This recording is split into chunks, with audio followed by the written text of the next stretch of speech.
Oxygen एक ऐसा जीवन दान है जिसके बिना जिंदगी एकदम असंभव है। जब लोग कहते हैं कि मैं तुम्हारे बिना जी नहीं पाऊंगा, उस वक्त बेचारा ऑक्सीजन कहीं ना कहीं कोने में बैठकर रो रहा होता है। ये सब हम इसलिए बता रहे हैं क्योंकि हमारी आज की मूवी भी कुछ हद तक इसी कॉन्सेप्ट पे आधारित है, इसलिए वीडियो को पूरा जरूर देखिएगा। लेकिन उससे पहले आदमी खाली साला मजा लेके चल जाता है, सब्सक्राइब करता ही नहीं है। करिए सब्सक्राइब करिए चैनल को, एकदम लाल बटन दबाइए, एकदम कर दीजिए सब्सक्राइब।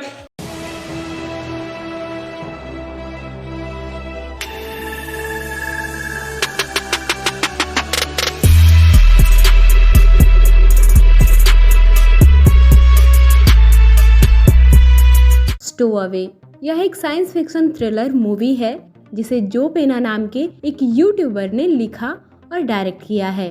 कहानी में हम देखते हैं कि 3 लोगों के एक क्रू को 2 साल के मार्स मिशन के लिए भेजा जाता है।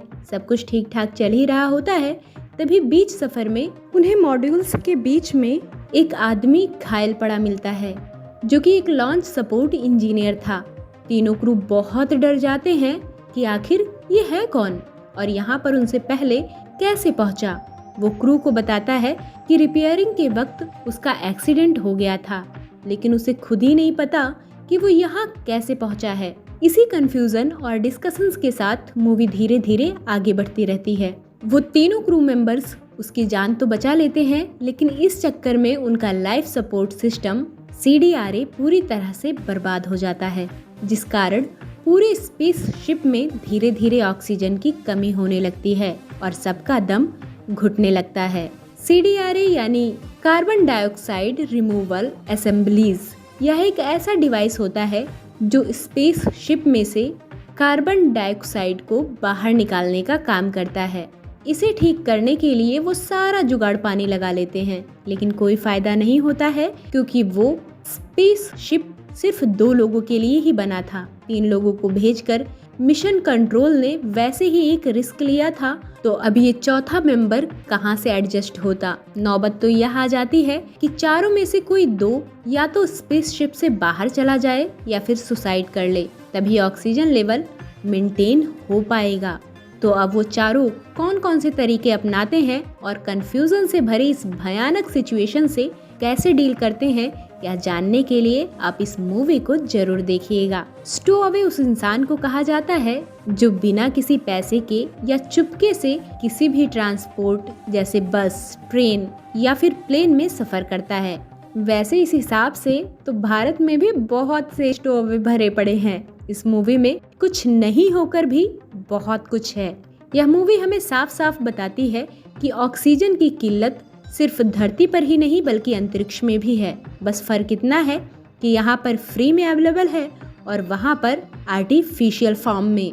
और शायद ये बात आपको पता हो कि जो गैस हॉस्पिटल्स में इस्तेमाल होने वाले ऑक्सीजन सिलेंडर में भरा होता है वो भी प्योर नहीं होता है, उसमें हीलियम मिला होता है, क्योंकि प्योर ऑक्सीजन बहुत खतरनाक होता है। प्योर ऑक्सीजन का इस्तेमाल maximum flying aircraft, submarines, space shuttles और स्पेस सूट में होता है, और वो भी बहुत सीरियस केस में।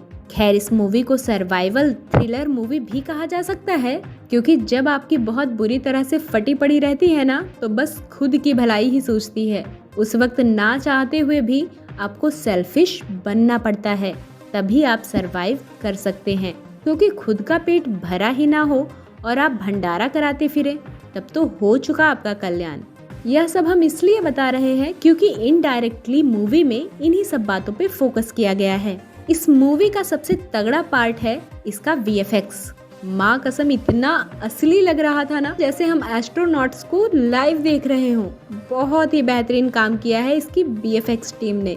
हालांकि इसके स्क्रीन प्ले में हमें काफी फ्लक्चुएशंस देखने को मिलता है, कहीं पर बहुत ज्यादा अट्रैक्टिव लगता है तो कहीं पर एकदम बच्चों जैसा। परफॉर्मेंस की बात करें तो पूरी मूवी में सिर्फ 4 कैरेक्टर ही हैं और चारों ने बहुत ही बेहतरीन काम किया है। एक बात जो सबसे ज्यादा बढ़िया लगी वो ये थी कि मूवी में ऐसा कोई सीन नहीं है जो आपको बहुत ज्यादा डिस्टर्ब कर दे या फिर आप उसे झेल ही ना पाए। बहुत साफ सुथरी मूवी है, आप इसे अपने परिवार के साथ आराम से एंजॉय कर सकते हैं। कुल मिलाकर यह काफी अच्छी मूवी है नया कॉन्सेप्ट है, इसलिए इसे एक बार तो जरूर ही देखा जा सकता है।